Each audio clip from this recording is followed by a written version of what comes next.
Don't stay in tomorrow. You've got to, at some point, move from tomorrow to right now. You can't just sit at home and imagine a Lamborghini and it pulls up into the driveway and somebody gives you the keys. What if your default emotion was gratitude all the time? What if it was joy all the time? Now, you might get pushed and get stressed out for a minute, but you come back to joy. What doesn't kill you does make you stronger. That doesn't mean it doesn't hurt. It hurts, but it makes you stronger. He's been a leader in the network marketing industry for almost 30 years. He's built a sales organization totaling over 500,000 distributors in over 60 countries. He's the author of the international best-selling book, Go Pro. He's Eric Worre, and here's my take on his top 10 rules to success. Rule number 3 is my personal favorite, and I'd love to know which one you guys like the best. And as always, guys, as you're watching the videos, if you hear something that really resonates with you, please leave it down in the comments below and put quotes around it so other people can be inspired as well. Also, as you are writing something down, it's much more likely to stick in your head too. Enjoy.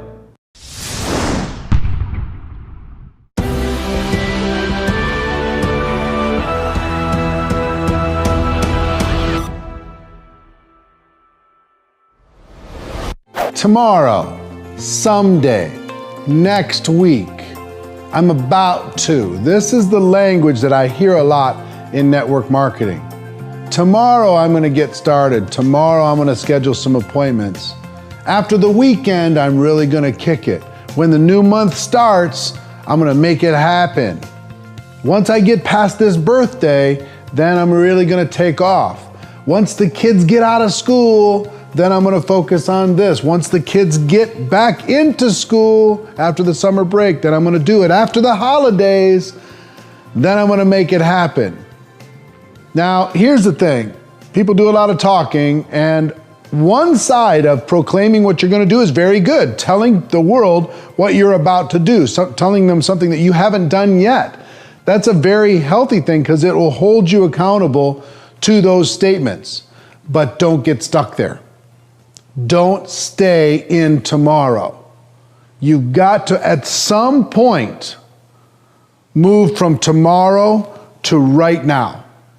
Move from the action that you're going to do on Monday to right now. Not even today, because that gives you all the time until the end of the day. You've got to move your clock. When you think about, here's one thing I need to do. I need to schedule more appointments. I'm going to do that right now. Right now. The first available moment I have to do it, I'm going to do it right now. I'm going to start right now. I'm going to get moving right now. Because a lot of you are listening to this stuff, and that's great. Listening is great. Understanding is even better. Action is even better than understanding. You can have the most knowledgeable person in the world, but if they keep saying tomorrow, tomorrow, tomorrow, tomorrow, they're never going to get the results that they're looking for. So guess where most of the learning and most of the real understanding comes from? In the doing. A lot of people think that they understand network marketing, and they can never understand what it is that you do every day because they've never done it. You understand really on a cellular level when you do it. And if you continue with action, you'll start to get results from those actions. Because it's not just in the doing once, it's the doing and then refining, doing again and then refining. Work getting better every single day. Understanding that you can't look good and get better at the same time. Being willing to be uncomfortable. Being willing to get outside of your comfort zone. Being willing to go from a tomorrow person to a right now person. My future plan is about this thick, typed. It's usually about 40 pages or so. And it includes everything. And today more than ever, what you find with top leaders, what you find with successful people, is they're forward thinking, they're future thinking, and that future starts to pull them towards those objectives. So I set my goals pretty high, and I've set my calendar far in advance. I'm planning. I still have some spontaneity, room for spontaneity, but more and more as the demands on my time are growing exponentially, I have to plan. And what I've done this for, 12 25 years? So look back and look forward. Look back, take inventory, be honest, and look forward and map it out. So I want you to think about short-term, mid-term, long-term goals for you personally and for your team. Create an environment that supports your goals, your dreams. What do I mean by that? Make sure the people around you are pushing you in the direction of your dreams, not patting you on the back for doing less than you're capable, but pushing you to do more. Make sure the things you're feeding your mind are pushing you in the direction of your dreams. Make sure that you're protecting your mind from things that would distract you from your dreams. It's your job to create a bubble, to create an environment, to create this ecosystem that will support your goals. Because if you're surrounded by people that are constantly distracting you, it's going to be very difficult for you to grow a network marketing business. If you're surrounded by people who are patting you on the back for doing 1/10 of what you're capable of instead of pushing you and challenging you and getting in your face, then there's only so far you can go. If you're constantly feeding your mind and allowing your mind to be infected by negative, pessimistic, compromising thoughts, then you can guess what your results are going to be. So guess whose job? It's not you're not trying to look for an environment that will support you. Your job is to create an environment that will support you. Create this community around you. Create the right friendships, the right mentoring, the right coaching, the right ideas, the right encouragement, the right challenge for you to be able to go where you need to go. You understand what I'm saying? So it's your job to hold yourself accountable and create systems to hold yourself accountable to a higher standard. Your dreams are worth it, I promise. If you're frustrated and you don't know why you can't take action, this is the big reason why you can't seem to get things going. This is why. So 1, determine those dreams, get them lock solid. 2, hold yourself accountable towards them. And 3, create a system around you of people and influences around you that will challenge you, that will push you, that will force you sometimes to do the things necessary to make your dreams a reality. I've had to evolve so many times. I've had to change and grow so many times. There's been times when I made such huge mistakes in my network marketing career. Damaged relationships, done things that I wish I could go back and change, but I couldn't. So I could either live there or I could use that information to grow and become better. See, I've been involved for 25 years, and I promise you, every year that we're engaged, we're working together, every year you're going to see me get a little bit better and a little bit better. And most of the time I'm not going to hit my goals, but then I'm going to get a little bit better and a little bit better, and compounded over time, you'll see noticeable results. Anybody who knows me knows that I'm a different person than I was 5 years ago, 10 years ago, 15 years ago, certainly 25 years ago, 18 jobs, barely surviving. So give yourself some grace. Understand that nothing is ever finished while you're still alive. But here's what I believe is the most powerful force, one of the most powerful forces on earth, and that is your imagination. What you can imagine. Now, most people misuse their imagination. In other words, they think about what bad things could happen. They let their imagination go wild to the negative side. How they could get hurt, how they could get rejected, what could, all the terrible things that could happen. But the most successful people, and I will tell you, I've used this in my life for my whole life, and my whole adult career at least, and it's worked unbelievable, is using your imagination for good, using it for growth. Now, here's what I mean by that. If you pick a goal, whatever it is, let's say you want to meet someone. Let's say you want to achieve a rank. Let's say you want to get to an income goal. Let's say you want to have a certain number of people in your group at the next company event. Whatever it is, okay? I want you to clearly imagine it. Get it so clear in your mind that it's like you're living it in reality. What does it look like? What does it feel like? What does it smell like? What does it taste like? As clear as you can get it. And when you're talking about this picture in your mind, it's good to put it in writing And it's good to make it as detailed as you possibly can. How do you feel now that you've achieved that goal? How many lives are you impacting now that you've accomplished that objective? Whatever it is, it doesn't matter what it is. But the key is detail. The key is specifics. The key is a clear, crystal clear mental picture. So get it clear and then just go about your life. But here's what ends up happening, and it's happened to me so many times you can't even imagine. As soon as I get it clearly in my mind, it's not long before that thing becomes a reality. Now, it's not a magic trick, okay? You can't just sit at home and imagine a Lamborghini and it pulls up into the driveway and somebody gives you the keys. It's not a magic trick like that. Here's why I believe it works.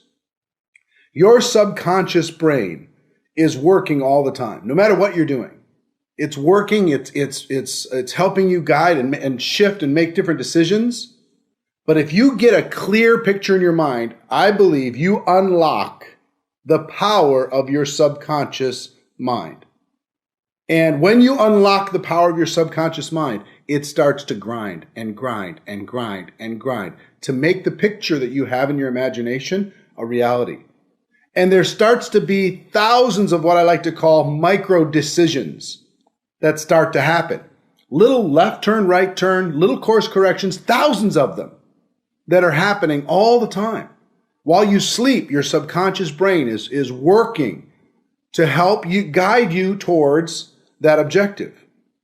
If you're mowing the lawn, if you're doing the laundry, yet subconscious mind is working. If your imagination is strong enough and clear enough, your subconscious mind is working and working and grinding and moving. It's not like you're attracting those things to you. You're attracting yourself to those things because your subconscious mind is working for you. It's like a slave for you, working and grinding and working and grinding and working and grinding to help you get to your objective. Thousands and thousands of little decisions. You didn't even know why you made them. They were made because, one, you had a clear picture in your mind. Two, your subconscious brain went to work without you even realizing it. And three, step by step, inch by inch, you moved closer to your objective until you attained it. So the picture that you have in your mind is incredibly important because guess what? If you have a negative picture in your mind, a negative picture in your imagination, your subconscious mind is going to go to work to make that a reality too. Thousands of little micro decisions to guide you towards the negative. So who wants to live with that?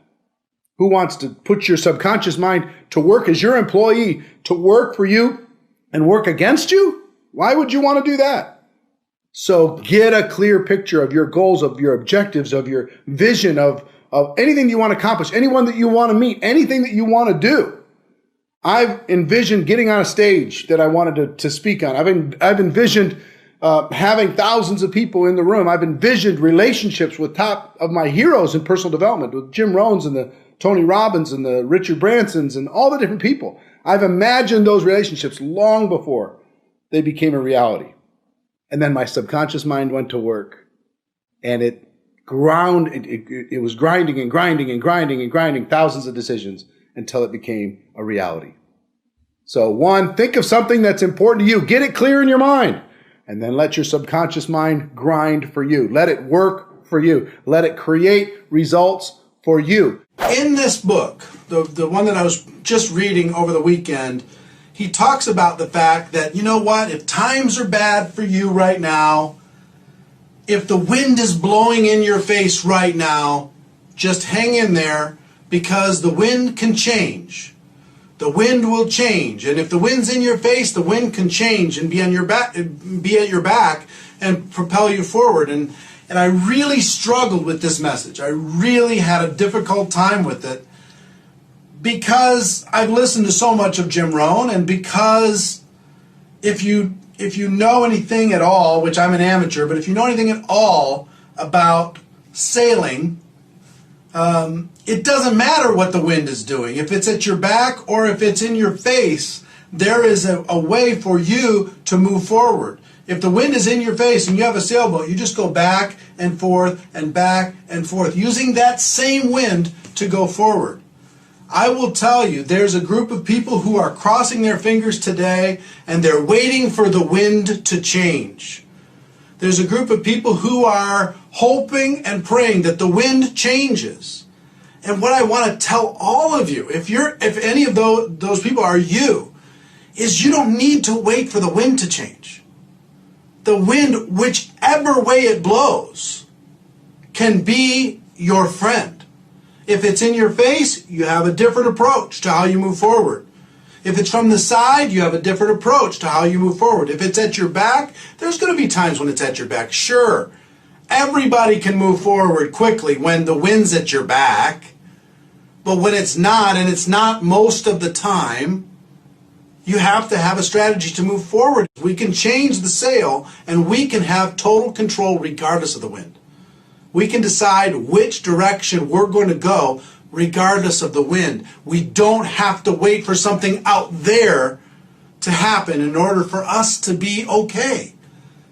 It's not out there, ladies and gentlemen. It's in here. It's not out there. It's in here.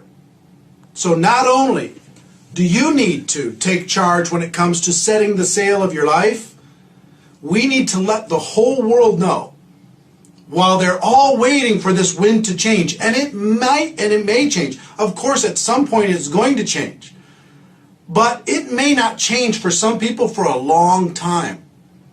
We can give them an opportunity and the skills to be able to prosper regardless of the direction of the wind. Do you get what I'm saying to you? It's not out there, ladies and gentlemen. It's right in here. Once you get that, you realize how much power you actually really have in controlling the direction of your life. Everything will change for you. Instead of focusing just on the how, one of the skills, not only just the tactical skills of how to do things, but the skills of understanding the human element of what it is that we do.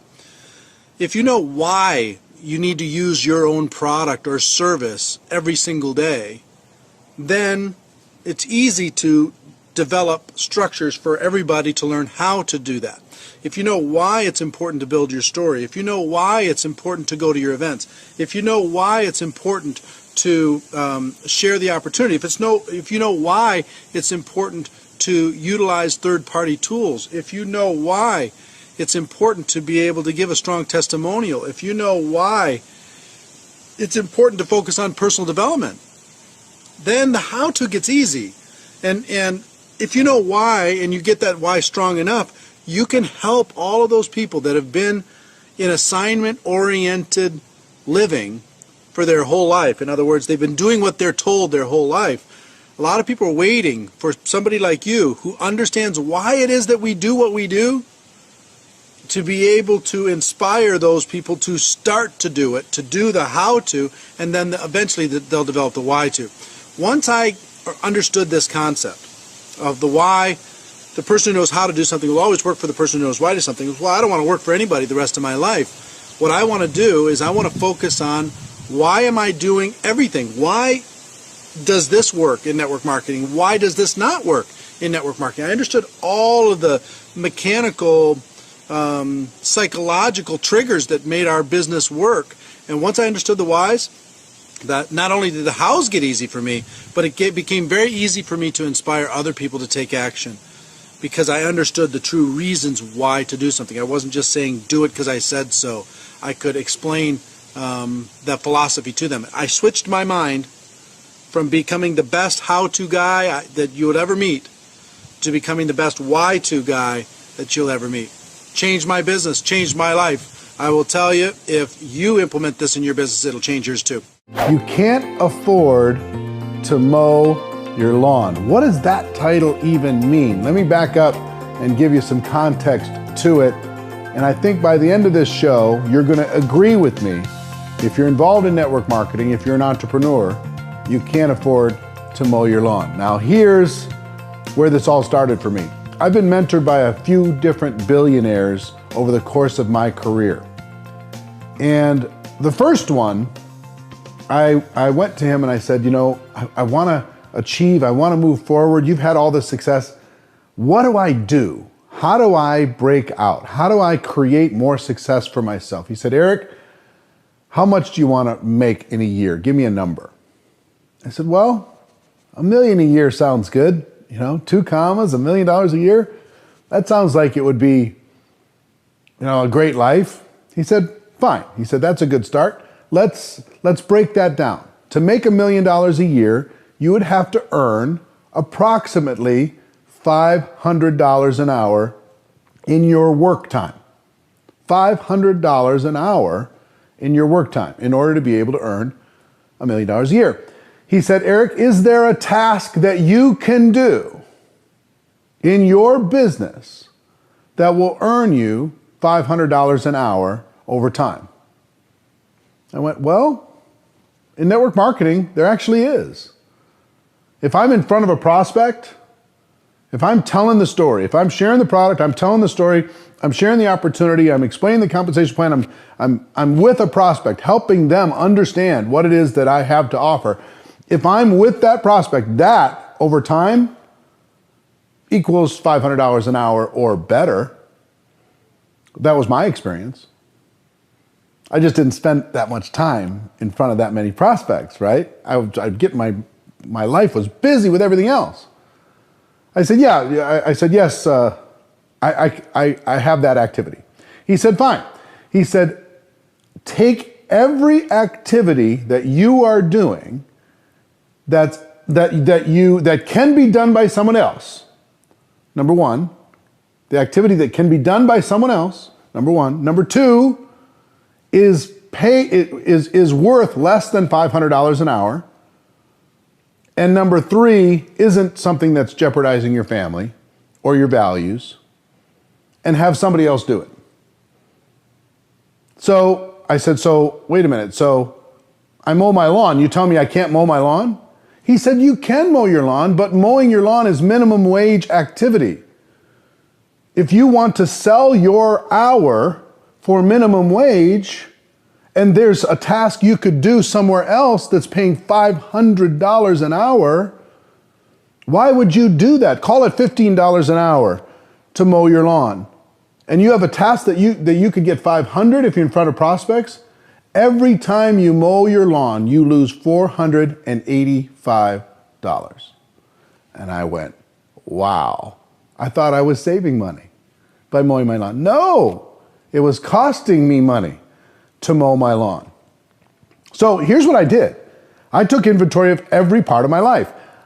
I currently, and for decades now, have not done tasks of under $500 an hour unless it was something with my family, unless it was something that I chose to do that was quality with the relationships in my life. I'm talking about work time. I'm talking about tasks that I could do that don't impact my relationships. Okay? So I don't mow the lawn. I don't clean the pool. I don't clean out the garage. I don't get groceries. I don't clean the house. I don't do any of that stuff. In our family, we have people help us do those things, and then we focus our tasks, our energy, on the highest producing activity possible. Mastering your emotions. And people ask me sometimes, it's like, are emotions important for an entrepreneur? Managing emotions, is that important? Seems like it would be all discipline and hard work.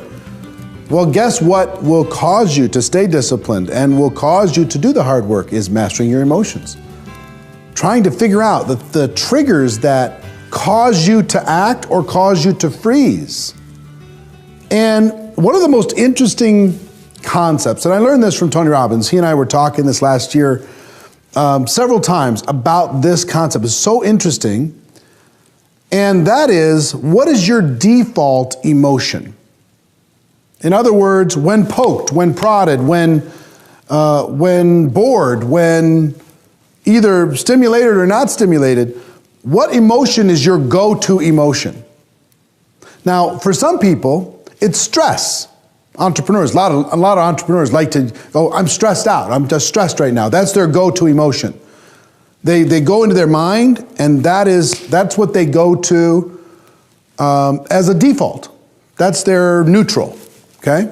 Some people use worry to worry about something that might happen, worry about what somebody else might think, worry about some circumstance outside of their control. Worry about what's going on with their comp plan, or worry about what's happening with the product, or worrying about what's going on with the international expansion, or worrying about decisions the team is making or the company is making, or worrying about an event that's coming up or something. That's their default emotion. Some people, it's to fight. Their default emotion is anger. They want to fight. They're looking for an enemy all the time. That's their default emotion. Okay? So we all have a choice, and we all have to decide what is the default emotion that's going to serve us, and is the current one that we have the one that's serving us the most? Because if it's on the negative side, stress, frustration, doubt, worry, anger, all of those, which many entrepreneurs have, if our default is there inside of that space, it's like putting a limiter on our potential. When we're in that space, do you think we are attracting people to us, or do you think are we maybe pushing some people away? Are we making people want to be around us a lot, or are we maybe only attracting other angry people or other stressed out people that we can relate to? So there's a choice.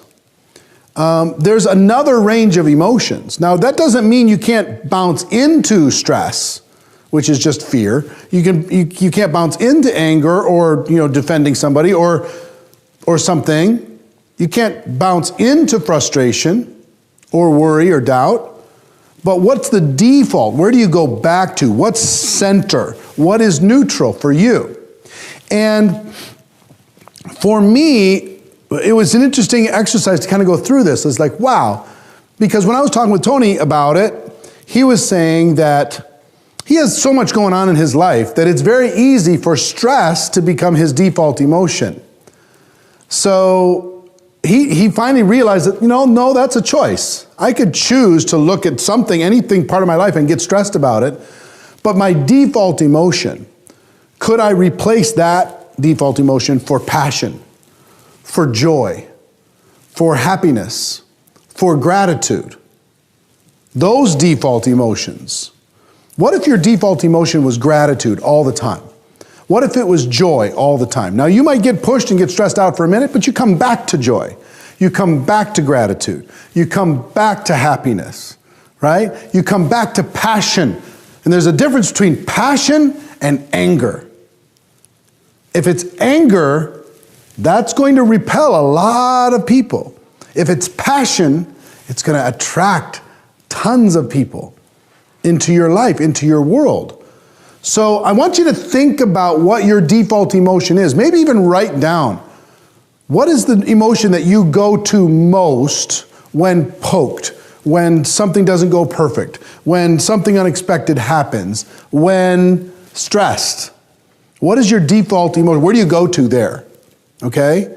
And just decide that on the other side of that coin, instead of expectation and anxiety, it can be appreciation and gratitude. Instead of anger, it could be passion. Instead of worry and doubt, it can be joy and peace. That it's all going to be fine. So we control this. We might not be able to control the pain, and we talk about this at GoPro Recruiting Mastery. We'll talk about this more and more. We might not be able to control physical pain or mental, emotional pain, but we can choose suffering.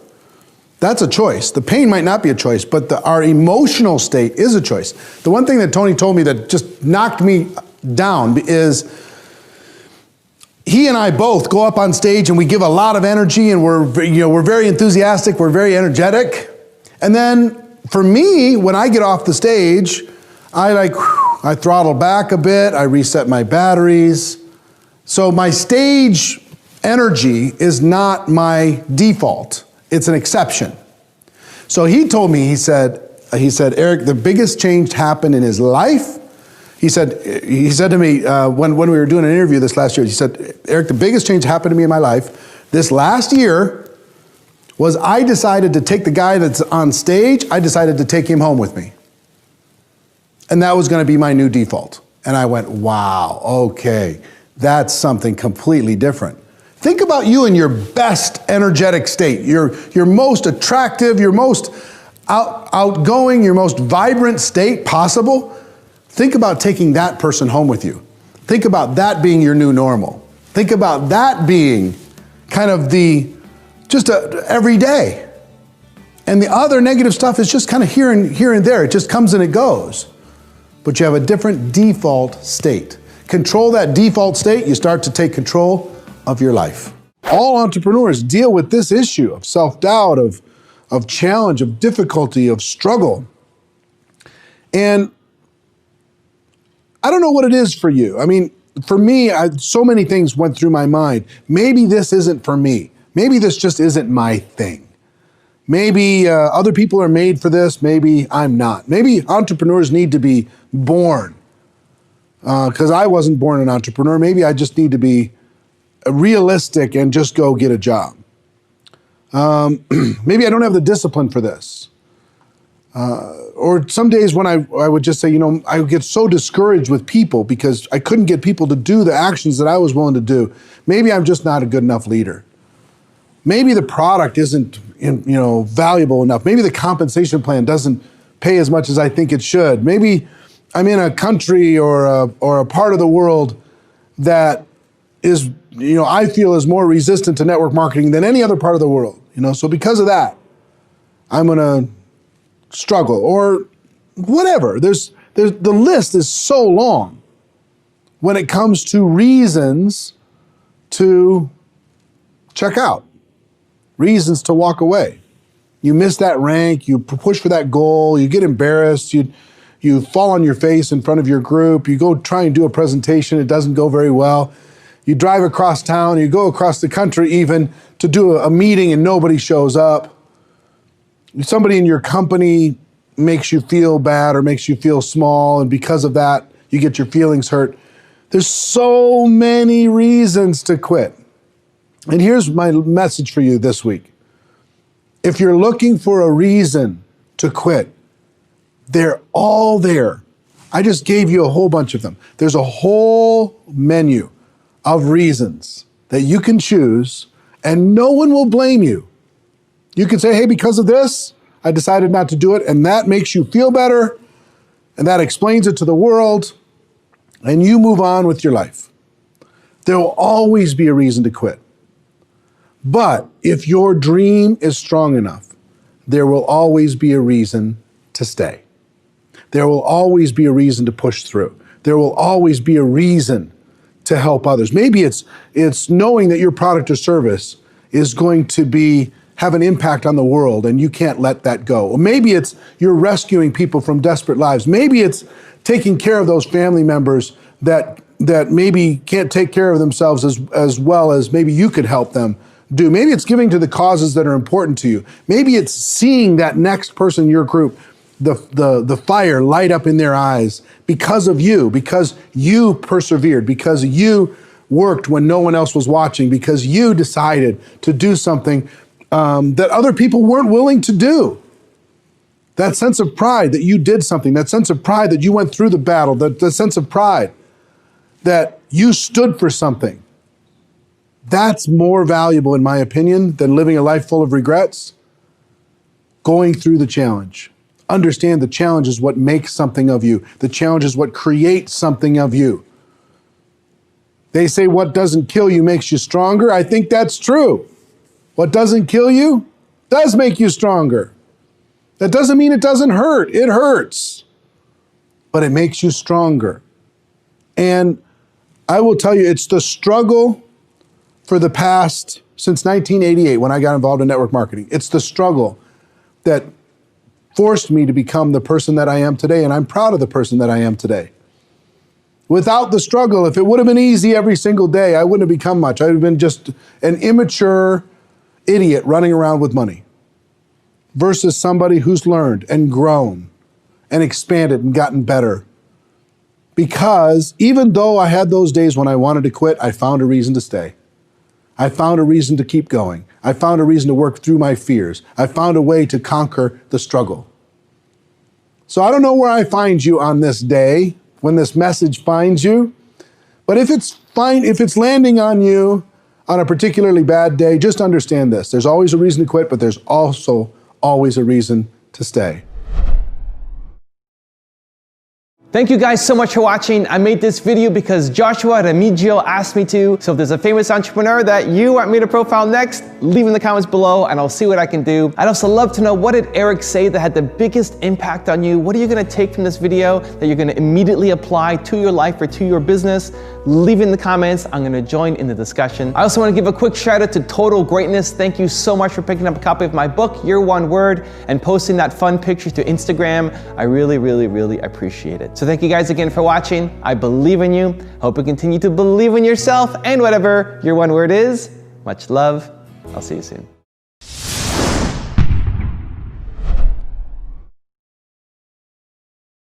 That Jim Rohn had a major impact on my life by implanting these ideas, the power of an idea, these ideas into my mind. Self-education will make you a fortune. So formal education, everybody goes through. You kind of have to go through that. But what are you going to do after formal education is done? Self-education will make you a fortune.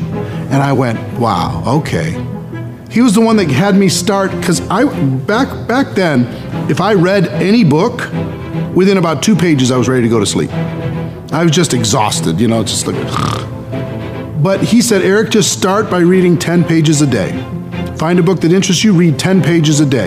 You can get through a 300-page book in a month if you do that, and start to develop the discipline, because I started just listening to audio programs. I did not have any discipline to read. And he made me become a reader. He said, readers are leaders. Self-education. What are you doing to improve your skills all the time? Are you taking charge? And one of the things I'm most proud of is how much I've educated myself since I left formal education. How much I've educated myself, how many books I've read, how many seminars I've gone to, how many skills I've worked on and developed, how many coaches I've had and mentors I've had in my life in order to be able to get better. Self-education will make you a fortune. Formal education will make you a living. You get a paycheck. Self-education, you get to be financially free. I've read probably 2 books a week on average for the last 20 plus years. So it's a lot of books, a lot of books. Why? Because Jim Rohn taught me that self-education will make you a fortune. And if you stop growing, you start dying. So I want to continue in that growth pattern.